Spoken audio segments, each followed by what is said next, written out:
Hello, loves. I am so excited to be with you tonight. I am Violet Lange. I'm an expert on love, dating, and relationships. And tonight I have a question for you. What do you think it takes in order to receive a great love?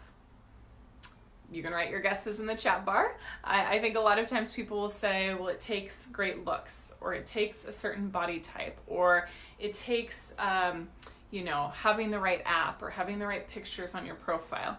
And truthfully, all of these things are nice, but none of those things are actually true. In order to receive something, we have to actually release something. We can't receive a great love until we release everything that's in the way of finding and keeping and sustaining that great love. And so most of us have stuff we need to let go of. I know that's painful to hear because a lot of us don't want to let go, right? That's why there's so many people that are hoarders or that have a hard time, letting go of things. And I understand, it can be scary to change. But at the same time, if we don't release, we will never receive what we want. So every month, a woman has her monthly cycle and she releases the old in order to receive the new. And that's how babies get made. You have to be able to receive something, whether it's naturally with a heterosexual partner or whether it's through another method. If you are choosing a fertility treatment, you still have to be able to receive something, but we can't receive unless we release. And so I'm not going to go Marie Combo on you and tell you, to do any sort of process, but I am going to invite you to think about what are the things that you're holding on to. And we'll start first with mindset.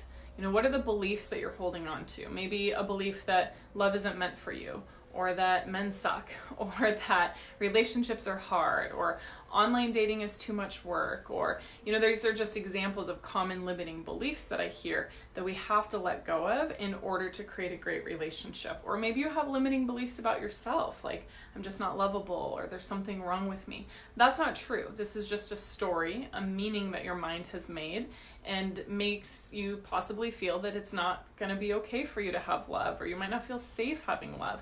And again, that's not actually true. This is just old kind of mental garbage that we need to let go. Hi, Lori. Glad that you're here. The second thing that we oftentimes forget about releasing is stuff in the heart. Like wounds of the heart, or old relationships, or unrequited love. How many of you still think about a crush that you had, or still stalk his or her social media?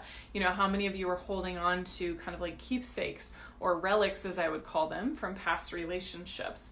How many of you are holding on to old emotions? Maybe the sadness of the last breakup, or the tenderness of putting yourself back out there again, and maybe it felt scary in the past to date, and so you're afraid it's going to feel scary again to date. And we can hold on to this emotional energy that can prevent us from having an open heart and therefore receiving the fullness of an amazing love that wants to find us. I really believe that love is meant for everyone, that there are multiple people out there who could make you happy. It's not just about finding the one, although that sounds very romantic. It's really about becoming your best self and then creating a relationship with someone else who's also committed to becoming their best self, and together creating something that's better than the two of you could even do on your own. Women will tell me all the time, like, Violet, I'd rather be single than be in a bad relationship. And amen, sister. I don't want you to be in a bad relationship either. But wouldn't you rather be in a great relationship than be single if you had that option? And I really believe that you do. We have so much technology out there with the dating sites and the apps. You just have to know how to use them in the right way. And you have to know how to let go of all these things that it's time for you to release. So we talked about the mindset blocks, the beliefs that might be holding you back. We talked about the emotional blocks, the emotions, the feelings, the unrequited love, the memories, all of that might be holding you back. And then there's also ramifications and things we need to release on a physical level. Hi, Anna. I'm so glad that you're here. Yes. And what do I mean by that? Well, like I said, there might be, old love letters or keepsakes, and gosh, I know it's hard to let those go. My boyfriend in high school used to write me poems, and they were really amazing, and I held on to those for a very long time, and then I realized that I was probably more in love with him at that point than I was when we were breaking up, and that was maybe not super healthy. So I'm not saying you have to go clean all of your closets or anything like that, but I do want you to think about, what do I need to release on a physical level? And I'll give you some examples in addition to the keepsakes or the mementos. An example might be posture, like our physical posture. Are you crunched over? Are you hiding your heart? Are you kind of hiding out and not really going out and about. I'm not into meeting people at bars. I think it's a horrible way to meet people, although if someone watching this has met their partner there, then more power to you. But I think there's other amazing ways to meet people, and we oftentimes get used to hiding our light. We close down, we forget to open up, we get used to a habitual pattern or a habitual behavior. We get used to just writing our to-do list and going to the grocery store and going to the gym and picking up our kids from childcare, and that becomes our life. So we need to break some of these patterns. We need to release some of these habits on a very physical level that we just have gotten entrenched to. And it's hard to do that sometimes without help, without support. Sometimes our girlfriends who are single, they just want to go out to the bar, or they just want to complain about men. Or our girlfriends who are married might have amnesia about what it's like to date. They just say things like, oh, you'll meet your person, or don't worry about it. And that might be, well-meaning. That might be something that's nice to hear, but it doesn't necessarily bring us closer to love. It's kind of placating, because they don't know what to say. They haven't dated in a really long time, and they might not understand the size of your dream and the fullness of your desires. And I don't want you to settle. I don't want anyone to tell you to settle.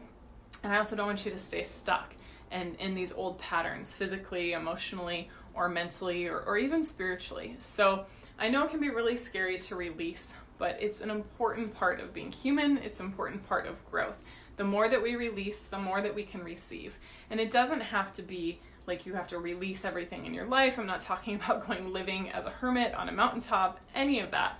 I'm just talking about being really vigilant and mindful about the patterns in your mind, your heart, and your body that might be keeping you in a place where love is harder to find you and it's harder to receive that fullness. So if this is something that you struggle with or you want support with, I would love to connect. I've worked with hundreds of women really hands-on and trained over thousands of women in how to create a loving, lasting, healthy partnership. And I want that for you, and I want that for every woman on the planet, because I really think that we're in a time where we've conquered so many things with technology and with other parts of our life, and relationships is one of the most important areas in our whole existence. Our choice of partner is one of the biggest choices that we'll make, and yet so many of us are struggling in that area. So I'm here to help in any way that I can, and I've worked with so many women who just didn't have the tools or the skills or the support to do this release work in order to receive. And you're worthy of love. You're lovable. There's nothing that's keeping you from love other than having the skills and the tools and the support to let go of some of these things that aren't serving you. It can be very hard to let something go if we're used to it. It's kind of like taking candy from a baby. But we don't want candy relationships, although it's nice to have something that's sweet. We want something that's a full buffet where you can have everything that you want in that partnership with no trade-offs. So if that's interesting to you, and if this is a part of your life that you need some support and some guidance with, then I encourage you to set up a 15-minute discovery call with us. We'll ask you a few questions about what's going on in your love life and see if it makes sense, if it's a good fit for us to continue the dialogue. And if so, we'll set up a follow-up call with you that's also totally free, in which case we'll go deeper into your sticking points and your patterns and create a game plan for you and a roadmap for you. But the first step is to set up that discovery call, and you can go to violetlange.com/talk and book your session then. So again, I'm wishing you all the love that you can possibly receive, but in order for you to receive, you have to let go, and I'm here to help you let go in the healthiest and most empowering way possible. So have a great rest of your night, and I will see you soon. Mwah.